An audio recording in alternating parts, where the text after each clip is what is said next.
This is Ricky San और आज हम एक और पेपर लेके आए हैं। कौन सा? Jail prairie. ठीक है, ये आपका जो साइंस का एक जो पेपर था 29 सितंबर का, वो हमने कर लिया था फ्रेंड्स।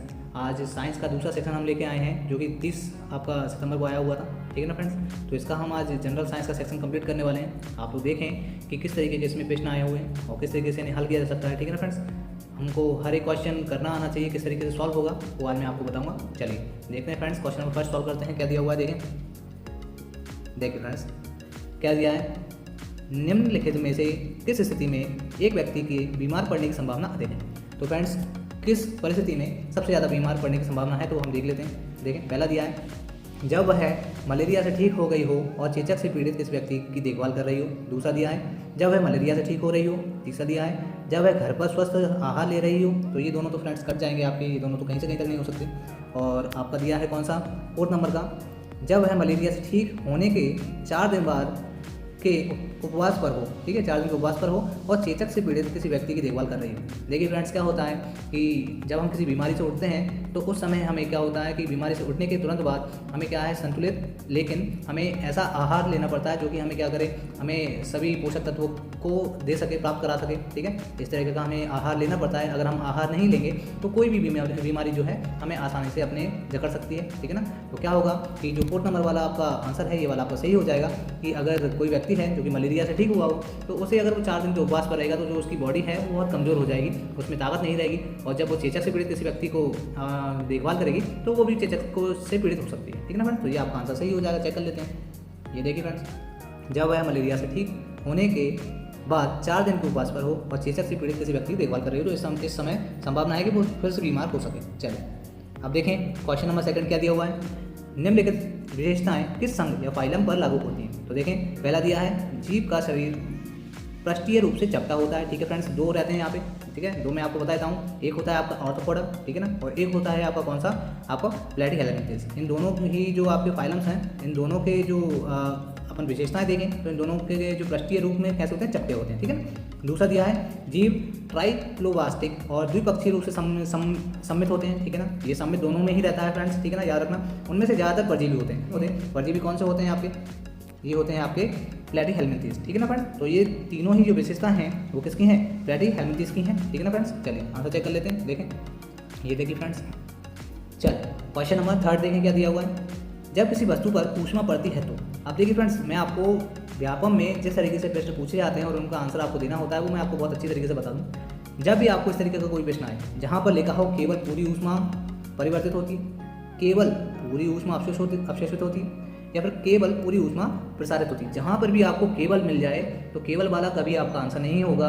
अगर 3 ऑप्शन में आपको केवल दिया है और बाकी 4th आंसर आपका तीनों को मिलाकर दिया है तो 4th नंबर का आंसर आपका हमेशा रहेगा। ठीक है ना फ्रेंड्स, जब भी इस तरीके के आपके क्वेश्चन आते हैं कि केवल लग के दिया हो तो केवल वाला आंसर कभी नहीं होता फ्रेंड्स, याद रखना। तो हमारा आंसर जो है वो कौन सा हो जाएगा फ्रेंड्स? आपका हो जाएगा ऊष्मा अवशोषित, परावर्तित और प्रसारित हो सकती है। ठीक है ना फ्रेंड्स, ये आपके व्यापम का फॉर्मेट है, याद रखना। इस तरीके से आपको केवल करके दिया होगा जो कि आपके आंसर नहीं होते। जो 4th नंबर का है वही आपका आंसर होता है। चलिए देखें, आप देखें क्वेश्चन नंबर 4 क्या दिया हुआ है। ध्वनि प्रदूषण का कारण है। देखिए फ्रेंड, ध्वनि प्रदूषण क्या होता है कि कोई भी ऐसी ध्वनि जो कि नियत डेसिमल से अधिक हो या फिर कर्णप्रिय ना हो। ठीक है ना, इस तरह की ध्वनि कैसी होती है उसको प्रदूषण के कैटेगरी में डाला जाता है। ठीक है ना फ्रेंड्स, चलिए तो कैंसर, ध्वनि प्रदूषण से कैंसर नहीं होता। अति तनाव होता है फ्रेंड्स। ठीक है ना, हाइपरटेंशन होता है, बुखार नहीं आता, मधुमेह नहीं होती। तो अति तनाव किस चीज़ का कारण है? आपके ध्वनि प्रदूषण का कारण। चलिए आंसर चेक करें। ये देखिए फ्रेंड्स, क्वेश्चन नंबर 5 क्या दिया हुआ है। एक निष्प्रभावी अभिक्रिया में प्राप्त उत्पाद हैं या हैं।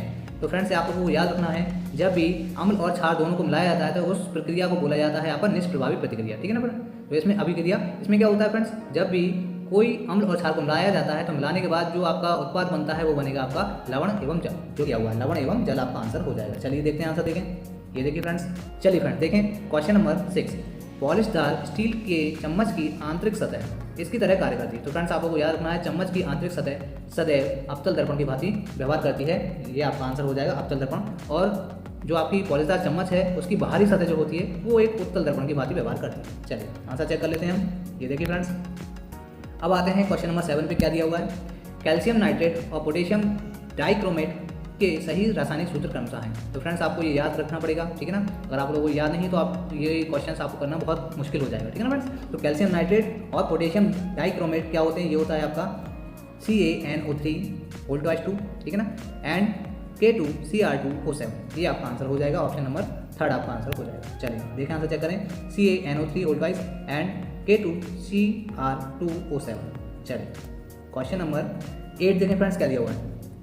दो अमिश्रणीय तरल पदार्थों का पृथक्करण उनके डैश में अंतर के आधार पर किया जाता है। देखिए फ्रेंड्स क्या होता है कि कोई भी दो अमिश्रणीय तरल पदार्थ हैं, कैसे पदार्थ हैं, तरल हैं। जैसे कि अगर मैं आपको बताऊं कि एक आपका बीकर है, जार है, अगर उसमें आधे जार में मैं पानी भर दूं और पानी भरने के बाद एक आसान सी क्रिया के द्वारा उसके ऊपर से मैं तेल डाल दूं, ठीक है ना। आधे बीकर को पानी से भर दिया है, उसके बाद आधे बीकर को मैं तेल से भर दूं, तो क्या होगा फ्रेंड्स, जो आपका बीकर है उसमें आधे में आपको पानी दिखेगा नीचे की तरफ और आधे में आपको तेल दिखेगा ऊपर की तरफ, ठीक है ना फ्रेंड्स। क्योंकि इन दोनों के घनत्व अलग अलग होते हैं। क्या होता है फ्रेंड्स, इनकी जो डेंसिटी होती है वो अलग अलग होती है, तो इसलिए ये क्या होते हैं, एक दूसरे में मिल नहीं पाते। तो ये किस लिए अलग अलग हो जाते हैं फ्रेंड्स, ये होते हैं आपके घनत्व के कारण। तो आपका आंसर क्या हो जाएगा फ्रेंड्स, आपका आंसर हो जाएगा घनत्व, ठीक है ना। चलिए देखें आंसर चेक करें, ये देखिए फ्रेंड्स घनत्व या डेंसिटीज, ठीक है ना।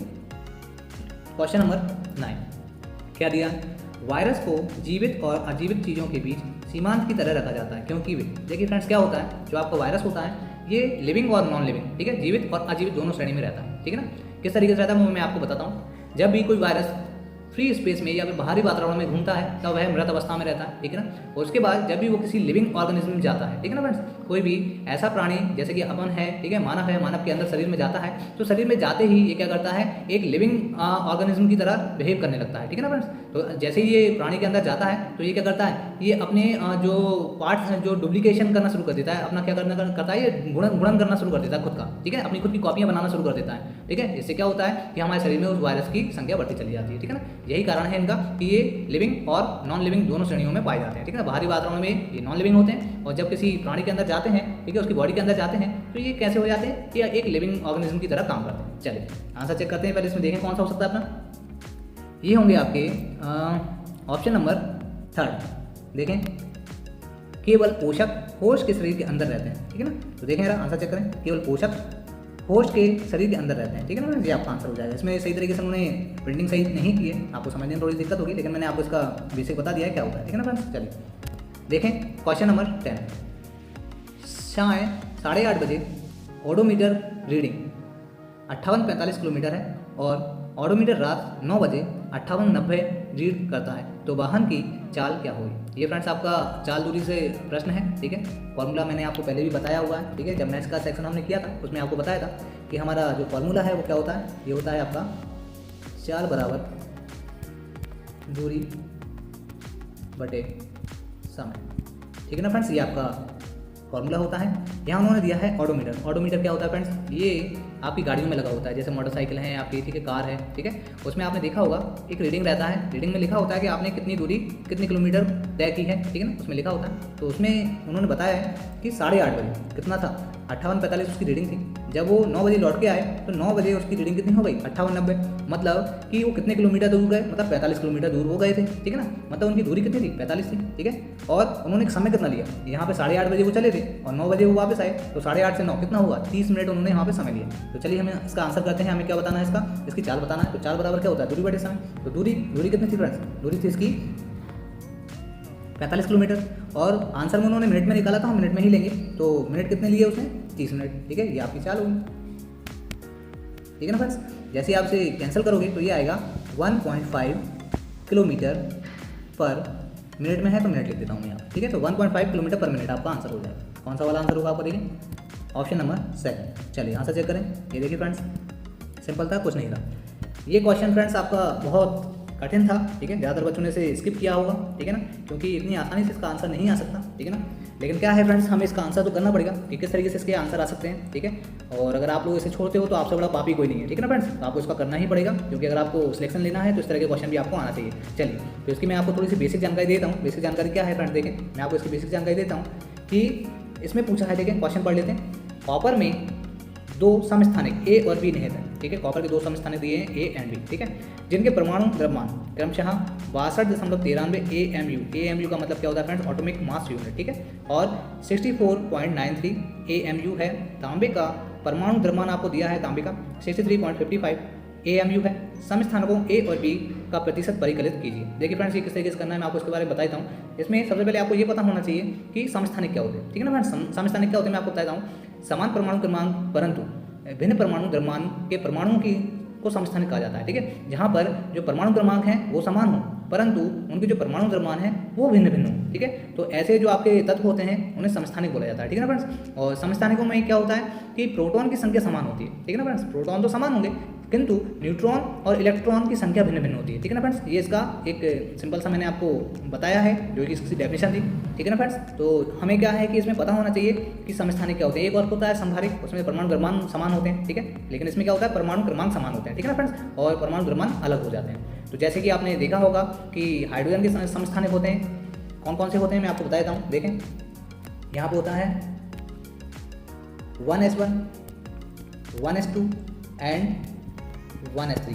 ये हाइड्रोजन के 3 समस्थानिक होते हैं, ठीक है ना फ्रेंड्स। पहला होता है प्रोटियम, दूसरा होता है ड्यूटेरियम और तीसरा होता है ट्रिटियम, ठीक है ना। जो पहले दो होते हैं आपके, ये पहले दो स्टेबल रहते हैं, ठीक है ना, स्टेबल कंडीशन रहते हैं, ठीक है ना। और ये तीसरा जो होता है ये होता है आपका रेडियो एक्टिव तत्व, ठीक है ना फ्रेंड्स। ये कैसा होता है, रेडियो एक्टिव होता है। तो देखें ना, ये जो ऊपर वाले जो आपको दिए हैं 1 2 3 ये होते हैं फ्रेंड्स द्रव्यमान, और जो नीचे आपको दिए हैं 1 1 1 करके ये होते हैं इसके क्या फ्रेंड्स, ये स्थान होते हैं, ठीक है ना। तो आपको दिख रहा होगा कि सभी स्थान समान है परंतु परमाणु द्रव्यमान क्या है, अलग अलग है। तो ये क्या है, ये आपके समस्थानिक है, ठीक है ना। ये मैंने सिर्फ आपको बताने के लिए किया है कि किस तरीके से समस्थानिक को देखा जाता है फ्रेंड्स, ठीक है। इसका हम आंसर करते हैं किस तरीके से करना है। देखें फ्रेंड्स, मैं आपको बताता हूँ कि कॉपर के 2 समस्थानिक दिए हैं A और B, ठीक है, और दोनों के परमाणु द्रव्यमान अलग अलग आपको दिए हुए हैं। तो हमें क्या करना पड़ेगा यहाँ पे फ्रेंड्स, मानना पड़ेगा इसे, इसका एक समीकरण बनेगा, मैं आपको बताता हूँ। हम दोनों को क्या करेंगे, इसका एक मान लेते हैं कि पहला वाला जो आपको दिया है, ठीक है, पहला वाला जो क्या दिया है 62.93 जो समस्थानिक है A, ठीक है, और दूसरा आपको दिया है कितना 64.93 AMU। तो क्या होगा फ्रेंड्स, इन दोनों को ही जोड़ने पर आपका जो तांबे का परमाणु द्रव्यमान है कितना 63.55 ये आपका बन के आएगा। लेकिन कैसे, ये जो आपको नंबर दिए हैं कौन से 62.93 और 64.93 इन दोनों को जोड़ के नहीं, इसमें क्या होगा, ये आपको एक बेसिक सी संख्या दी है, हमें इसका समीकरण बनाना पड़ेगा। तो मान लेते हैं क्या, हम यहाँ पे मान लेते हैं कि A को हम मान लेते हैं x और B को हम मान लेते हैं क्या, देखें दोनों का सम होता है 1, ठीक है ना। दोनों समस्थानिक को जोड़ोगे तो कितना आएगा 1। पहला मैंने माना है क्या x, तो दूसरा क्या हो जाएगा 1 माइनस x। थोड़ा सा घुमा हुआ है फ्रेंड, थोड़ा समझ के चलना। ये दोनों की वैल्यू आ गई A और B की, हमारे पास इनके क्या दिए हैं परमाणु क्रमांक द्रव्यमान दिए हुए हैं। तो बस इसी से हम समीकरण बनाएंगे। तो देखें फ्रेंड्स क्या बनेगा, देखें मैं हटा रहा हूँ दोबारा, देखें यहाँ पे अपन लिख सकते हैं क्या, देखें 62.93 इंटू एक्स प्लस करेंगे 1 माइनस एक्स, और B का हमें मान कितना दिया है 64.93 इक्वल में किसके बराबर होगा, तांबे के परमाणु द्रव्यमान के बराबर होगा। कितना था, ये था आपका 63.55। बस ये समीकरण है फ्रेंड्स, आपको हल करना है इसे। देखें रहा, ये हो जाएगा 62.93, ये x हो जाएगा। अब क्या होगा फ्रेंड्स, 64.93 का अंदर मल्टीप्लाई करेंगे क्या बनेगा 64.93 माइनस 64.93 और x आएगा यहाँ पे, और बराबर में यहाँ पे चल ही रहा है कितना 63.55, ठीक है ना फ्रेंड्स। अब देखें ये x का है, ये भी x का है, ये 64.93 है और ये 62.93 है, दोनों माइनस हो जाएंगे तो क्या बचेगा, माइनस का 2x प्लस में बचेगा आपका क्या 64.93 इक्वल में 63.55। ये 64.93 उस तरफ जाएगा तो माइनस होगा, तो क्या होगा देखें फ्रेंड्स, मैं यहाँ पे लिख रहा हूँ डायरेक्ट, इसे हटा रहा हूँ पहले। देखें क्या बचेगा, यहाँ बचेगा आपका माइनस में 2x, माइनस का है वो, ठीक है, और बराबर में यहाँ पर बचेगा माइनस में 1.38। जब हम माइनस कर देंगे 63.55 में से 64.93 को, ठीक है, तो ये आपको बचेगा माइनस से माइनस कट जाएगा, और जब 2 का उस तरफ डिवाइड हम करेंगे तो ये क्या आएगा फ्रेंड्स 0.690, ठीक है। ये आपका क्या आ गया, ये x की वैल्यू आ गई। और जब हम दूसरे वाले की वैल्यू निकालेंगे तो a की वैल्यू है, और b की जब निकालेंगे तो b की क्या होगा 1 में से माइनस करेंगे इसे, तो ये बनेगा 0.310, ठीक है। ये आपका आ गया, ये b का मान है, सॉरी ये b का मान है, ठीक है ना। तो ये b का मान आ जाएगा 0.310। ये कहाँ से आया फ्रेंड्स, ये हमने क्या किया है 1 माइनस एक्स जो लिया था, तो इसमें से हमने क्या किया 1 में से x को घटाया। x का मान क्या था, x का मान ये है आपका 0.9690, इसे घटाएंगे तो कितना आ जाएगा, b का मान आ जाएगा आपका 0.310, ठीक है ना।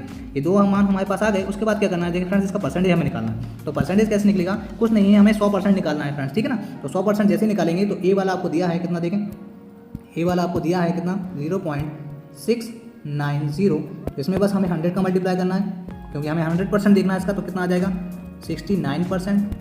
और दूसरा अगर हम बी वाला निकालेंगे तो बी वाला कितना आएगा फ्रेंड्स, देखें 0.310, तो 100 का हम इसमें मल्टीप्लाई कर देंगे फ्रेंड्स, तो 100 का मल्टीप्लाई करने के बाद क्या आएगा 31%। तो फ्रेंड्स यहाँ पे ए और बी की वैल्यू कितनी आएगी 69% और 31%, ठीक है ना फ्रेंड्स। तो आपका आंसर देखें यार कहाँ पर आ रहा है, तो हमारा आंसर ऑप्शन नंबर कौन सा हो जाएगा, थर्ड, ए का 69 और बी का आ जाएगा 31, ठीक है ना फ्रेंड्स। चलिए क्वेश्चन बहुत थोड़ा सा टफ था, ये मैं भी मानता हूँ, ठीक है ना, बस इसके थोड़ा सा बेसिक जो था वो आपको पता होना चाहिए, ठीक है ना, तो आप इसे थोड़ा सा आसानी से कर लेते, ठीक है ना। आपको समस्थानिक क्या होते हैं, ठीक है ना फ्रेंड्स, समस्थानिक के बाद प्रमाण जो उस तत्व के होते हैं जोड़ने के बाद बनता है, ये आपको पता होना चाहिए। तो ये क्वेश्चन मैं चाहता तो आपको छुड़वा देता, क्योंकि इस तरह के क्वेश्चन ज़्यादातर बच्चे नहीं कर पाते, ठीक है ना, लेकिन फ्रेंड्स मुझे उम्मीद थी कि इस तरह के क्वेश्चन आपको बताऊं, ठीक है ना, इसलिए मैंने कोशिश की आपको बताने की। कोई दिक्कत हो इस तरह के क्वेश्चन में तो आप मुझसे पूछें, तो मैं आपको इसको और अच्छे से समझाऊंगा, ठीक है ना फ्रेंड्स। और इस तरह के क्वेश्चन में आपको हमेशा करके बताता रहता हूँ, कभी इस तरह के क्वेश्चन में आपको स्किप नहीं कराता हूँ, तो इसके लिए फ्रेंड्स एक लाइक तो बनता है, तो लाइक करें, सब्सक्राइब करें फ्रेंड्स, ठीक है ना। चलिए देखें आंसर चेक कर लेते हैं, 69 और 31, ठीक है ना फ्रेंड्स। चलिए अब देखें क्वेश्चन नंबर 12 क्या दिया हुआ है, देखें 12 में दिया है आपको, चलें देखें फ्रेंड्स क्वेश्चन नंबर 12 क्या दिया हुआ है, निम्नलिखित जीवों को उनके पुनर्जनन की ह्रासमान क्षमता में व्यवस्थित कीजिए। ह्रासमान क्षमता, ठीक है ना, मतलब जिसकी क्षमता कम है वो सबसे बाद में आएगा और जिसकी क्षमता सबसे ज़्यादा है वो सबसे पहले आएगा। तो फ्रेंड्स मैं इसके बारे में बता देता हूँ आपको थोड़ा सा। पुनर्जनन क्षमता के हिसाब से कैसे देखते हैं, जितना छोटा जीव होगा, जितना छोटा आपका जंतु होगा, उसकी पुनर्जनन क्षमता उतनी ज़्यादा होती है, ठीक है ना फ्रेंड्स, ये आपको याद रखना। जैसे कि मनुष्य है तो मनुष्य की जो पुनर्जनन क्षमता है वो सबसे कम होगी, तो इसमें ऑप्शन में भी आपको हर जगह वो थर्ड नंबर का आंसर ही दिखेगा, तो वो हमें नहीं देखना, हमें देखना है इसमें कि किस तरीके से आपका यहाँ पे आंसर हो सकता है। तो ह्रासमान क्षमता देखना है क्या होगा कि सबसे ज़्यादा पुनर्जनन क्षमता जिसकी होगी उसको ही हम पहले रखेंगे। तो देखें प्लेनेरिया जो होता है उसकी पुनर्जनन क्षमता अधिक होती है, तो दूसरा नंबर का पहले रखेंगे, ठीक है। अब देखें उसके बाद क्या आता है आपका, देखें यहाँ पर छिपकली, पुरुष, केंचुआ आएगा आपका, केंचुआ की पुनर्जनन क्षमता। उसके बाद कौन सा है, केंचुआ है आपका 4 नंबर का, ठीक है ना फ्रेंड्स, तो ये 4 नंबर का आ जाएगा। उसके बाद केंचुए के बाद आएगा क्या आपका, छिपकली की पुनर्जनन क्षमता केंचुए से ज़्यादा, ठीक है, केंचुए से थोड़ी कम होती है। उसके बाद हमारे यहाँ आएगा गरुड़ की क्षमता यहाँ पे छिपकली से कम होती है, तो गरुड़ है आपका 5 नंबर पे। और यहाँ पे आपका दिया है क्या, लास्ट अपना है पुरुष जो कि 3rd नंबर पे आ रहा है, ठीक है ना फ्रेंड्स। तो ये हमारा आंसर हो जाएगा कौन सा, 2nd, 4th, 1, 5, 3rd। तो ये आंसर देख लें आपको कहाँ मिल रहा है, 2nd, 4th, 1, 5, 3rd, ये आपको मिल रहा है ऑप्शन नंबर 3rd में। हम आंसर चेक कर लेते हैं इसका, 2nd, 4th, 1, 5, 3rd, ठीक है ना फ्रेंड्स। आपको बस इतना से याद रखना है कि जितना छोटा जीव होगा उसकी पुनर्जनन क्षमता उतनी ज़्यादा होगी, बस। चलिए देखें अब क्वेश्चन नंबर 13 क्या दिया हुआ है, जब कॉपर सल्फेट के विलयन में लोहे की एक कील को 1 घंटे के लिए डुबाया जाता है, ठीक है ना फ्रेंड्स, तो इस प्रयोग के संदर्भ में सही कथन का चयन करें। देखिए फ्रेंड्स यहाँ पे वही आपको पैटर्न मिल रहा होगा, जैसा कि मैंने आपको बताया था कि व्यापक किस तरीके से देता है, जहाँ पर भी केवल लिख के आएगा तो वो आपका आंसर नहीं होगा, उपरोक्त सभी वाला आपका आंसर हो जाएगा सीधा सा, बस इसमें और कुछ नहीं करना फ्रेंड्स। चलिए ये देखिए फ्रेंड्स, हमेशा इस तरीके से करना है, आपका 100% आंसर सही होगा। ये व्यापक का पैटर्न है जो कि मैंने देखा है ज़्यादा, ठीक है ना। चलिए देखें क्वेश्चन नंबर 14 क्या दिया हुआ है, जब एक विमान तेज़ी से आगे बढ़ता है तो दाब के साथ क्या होता है, ठीक है ना, दाब किस तरीके से व्यवहार करता है मैं आपको बता देता हूँ फ्रेंड्स। क्या होता है कि जब भी एक हवाई जहाज़ आगे की तरफ बढ़ता है, ठीक है ना, तो जो उसके विंग्स होते हैं, ठीक है ना, जो उसके पंख होते हैं, तो दौड़ते क्या होता है फ्रेंड्स, जो पंखों के ऊपर की हवा है वो उसका दबाव होता है कम, और पंखों के नीचे की जो हवा है उसका दबाव होता है ज़्यादा। जब दबाव नीचे का ज़्यादा हो जाता है तभी जाके जो आपका प्लेन है वो टेक ऑफ कर पाता है, उड़ पाता है, क्योंकि जब नीचे का दबाव ज़्यादा होगा तो जो नीचे की हवा है जो उसे क्या करेगी, दबाव के द्वारा ऊपर उठाती है, ठीक है ना फ्रेंड्स, आपको बस इतना से याद रखना है। चलिए तो देखें इसमें आंसर कौन सा हो सकता है, ऑप्शन नंबर 3 देखें, पंखों के नीचे का दाब पंख के ऊपर के दाब से अधिक होता है। नीचे का दाब अधिक होगा तभी जाके आपका जो हवाई जहाज है वो उड़ पाएगा, अगर नीचे का दाब कम हुआ तो जो आपका हवाई जहाज है वो रनवे पे जाके फिसल जाएगा, गिर जाएगा। चलिए आंसर चेक करें, ये देखिए फ्रेंड्स, पंख के नीचे का दाब पंख के ऊपर के दाब से अधिक होता है। चलिए अब देखें क्वेश्चन नंबर 15 क्या दिया हुआ है, क्या होता है जब एक इलेक्ट्रिक कूलर चालू किया जाता है। देखिए फ्रेंड्स, इलेक्ट्रिक कूलर हो आपका या फिर कोई मोटर हो या फिर आपका सीलिंग फैन हो, ठीक है ना, पंखा हो, तो ये सारे के सारे किस सिद्धांत पे काम करते हैं, या फिर चुंबकीय प्रेरक के काम करते हैं, ठीक है, चुंबकीय प्रेरकत्व उसे बोला जाता है, ठीक है ना। तो क्या होता है जब भी हम इस तरह की कोई भी कॉइल में या मोटर के अंदर जब भी हम इलेक्ट्रिसिटी को पास करते हैं तो क्या होता है फ्रेंड्स, इसके चारों ओर एक चुंबकीय क्षेत्र बन जाता है, ठीक है ना। चुंबकीय क्षेत्र बनने के कारण क्या होता है, जो हमारा बाहर की जो पंखी है वो घूमने लगती है। चलिए इसमें हम आंसर देख लेते हैं फ्रेंड्स, क्या हो सकता है, हमारा होगा ऑप्शन नंबर 4, धारा वहन तारों के आसपास एक चुंबकीय क्षेत्र उत्पन्न हो जाता है। चलिए आंसर देखें, चेक करें, देखें धारा वहन तारों के पास एक चुंबकीय क्षेत्र उत्पन्न हो जाता है। चलिए फ्रेंड्स अब देखें क्वेश्चन नंबर 16 देखें क्या हुआ है, देखें क्या दिया हुआ है, निम्नलिखित में से कौन सी 2 मवेशी नस्लें भारतीय मूल की हैं। भारतीय मूल का आपको पता होना चाहिए, एक होता है फ्रेंड्स आपका वोस इंडिकस और एक होता है आपका रेड सिंधी, ठीक है। तो बोस इंडिगस और रेड सिंधी ये आपके यहाँ की हैं, भारतीय मूल की हैं। तो आपका आंसर थर्ड और फोर्थ हो जाएगा, और थर्ड और फोर्थ कौन सा है आपका? Option number 4। चलिए फ्रेंड्स आंसर चेक करें, थर्ड और फोर्थ आपको इसके बारे में अच्छे से पता होना चाहिए। चलिए क्वेश्चन नंबर 17 देखिए क्या दिया हुआ है। पित्तरस का भंडारण पित्ताशय नामक एक थैले में होता है जो उसके डैश कहलाने वाले स्राव के अंग के पास होता है। तो फ्रेंड्स मैं इसके बारे में आपको थोड़ा सा बताएगा।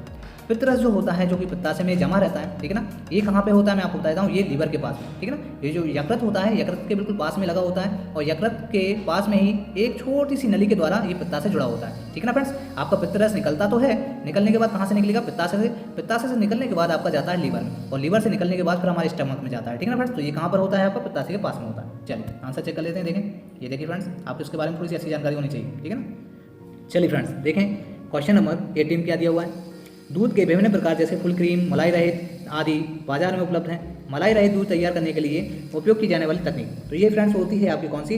अपकेंद्रीकरण, ठीक है ना। सॉरी मैं से हटाया था, ये होती है आपकी अपकेंद्रीकरण। अपकेंद्रीकरण क्या होता है फ्रेंड्स, मैं आपको इसके बारे में थोड़ा सा बताता हूँ। ये होता है कि आपकी एक मशीन होती है, इस तरीके का एक बर्तन होता है, इस तरीके का, ठीक है ना फ्रेंड्स। और यहाँ पर एक आपकी मशीन में यहाँ पे चक्री लगी होती है इस तरीके से, ठीक है ना, इस तरीके से एक चक्री लगी होती है, ठीक है ना। और जब भी हम इसमें दूध को डाल के इस मशीन को चलाते हैं तो क्या होता है फ्रेंड्स, ये इस तरीके से घूमती है, ठीक है ना, इस तरीके से घूमती है। तो क्या होता है कि दूध के जो भी मलाई के कण हैं वो क्या होते हैं, केंद्र से बाहरी सतह पर जाकर चिपक जाते हैं इस तरीके से, ठीक है ना, इस तरीके से बाहरी सतह पर जाके चिपक जाते हैं। तो इसे क्या बोला जाता है फ्रेंड्स? इसे बोला जाता है अपकेंद्रीकरण, या फिर इसे बोला जाता है अपकेंद्रीय बल, ठीक है ना फ्रेंड्स। केंद्र से कहाँ पर जाते हैं ये बाहरी सतह पर तरफ घूमते हैं। इसके लिए मैंने आपको एक स्लाइड दिखाई हुई है, उस स्लाइड में आपको दिख रहा होगा कि जब भी झूले को चलाया जाता है तो झूले के पास में जिन रस्सियों से, ठीक है, जो कि आपने देखा होगा कि लोग बैठे हुए हैं, तो उसमें जब वो बाहर की तरफ फेंकते हैं, कहाँ पर फेंकते हैं? बाहर की तरफ। केंद्र से बाहर की तरफ फेंकना क्या कहलाता है? आपका अपकेंद्रीकरण बल कहलाता है, ठीक है ना फ्रेंड्स। चलिए तो ये आपका आंसर हो जाएगा। चलें देखें, ये देखिए फ्रेंड्स, बाहर से आवाज़ आ रही है फ्रेंड्स, आप लोग थोड़ा इसे इग्नोर करें, ठीक है ना। थोड़ा सा क्या है कि यहाँ पे कंस्ट्रक्शन चल रहा है पास में, तो आप लोग थोड़ा सा देखें, उसे थोड़ा सा इग्नोर करें, ठीक है ना फ्रेंड्स। चलिए क्वेश्चन नंबर 19 देखें फ्रेंड्स, क्या दिया हुआ है। निम्नलिखित में से कौन सा बल हमेशा आकर्षक होता है? आकर्षण मतलब जो कि क्या करता है, सिर्फ आकर्षण बल पैदा करेगा, ठीक है ना फ्रेंड्स। तो ये आपका होता है कौन सा? गुरुत्वाकर्षण बल, ठीक है ना। गुरुत्वाकर्षण बल जो है आपका सिर्फ आकर्षण बल कहलाता है, ठीक है ना फ्रेंड्स, इसमें विकर्षण बल नहीं होता। चलिए आंसर चेक कर लेते हैं। ये देखिए फ्रेंड्स, आप देखें क्वेश्चन नंबर 20, इसमें बहुत सारे बच्चे कंफ्यूज रहे थे, मैं इसे थोड़ा सा छोटा कर देता हूँ ताकि ये पूरी आपको स्क्रीन पे दिख सके। चलिए अब देखें फ्रेंड्स क्या दिया हुआ है। चलिए देखें, स्थायी ऊतकों के दिए गए वर्गीकरण में 1, 2, 3, 4 की पहचान करें। उन्होंने देखो यहाँ पे एक पिक्चर दी हुई है, मैं आपको पिक्चर ठीक से बता देता हूँ क्या दी है। देखें, ये आपको एक पिक्चर दी है इन्होंने, ठीक है। व्यापम का यही पैटर्न है कि उन्हें पिक्चर बनाना पता नहीं आता है या नहीं आता, किस तरीके से बनाते हैं, वो पिक्चर को कॉपी पेस्ट करके इस तरीके से फोटो खींच के डाल देते हैं वहाँ पे। तो देखें फ्रेंड्स, यहाँ पे इन्होंने क्या दिया है, यहाँ पे आपको दिया है पहला परमानेंट टिश्यूज़, ठीक है। परमानेंट टिश्यूज़ में आपके यहाँ पे 2 वर्गीकरण दिए हैं, पहला दिया है सिंगल, और यहाँ पे दूसरा आपको पूछा है, यहाँ पे दूसरा होता है कॉम्प्लेक्स, ठीक है ना, ठीक है ना। ये कौन सा होता है? कॉम्प्लेक्स, ठीक है। तो ये पहला वर्गीकरण क्या दिया है? सिंगल, और दूसरा होता है कॉम्प्लेक्स, ठीक है ना। अब यहाँ पे पूछा है इन्होंने क्या? सेकंड और थर्ड, और यहाँ पे पूछा है 4th नंबर का, ठीक है ना फ्रेंड्स। तो यहाँ पे पूछा है, यहाँ पे है जाइलम, और यहाँ पे होता है फ्रेंड्स फाइलम, ठीक है ना फ्रेंड्स। याद रखना, यहाँ पे क्या होता है आपका फाइलम रहेगा, यहाँ पे जाइलम होगा तो यहाँ फाइलम, क्योंकि ये कॉम्प्लेक्स में आते हैं, ठीक है ना। कॉम्प्लेक्स टिश्यूज हैं, कौन से होते हैं? एक होता है आपका जाइलम और दूसरा होता है आपका फाइलम, ठीक है।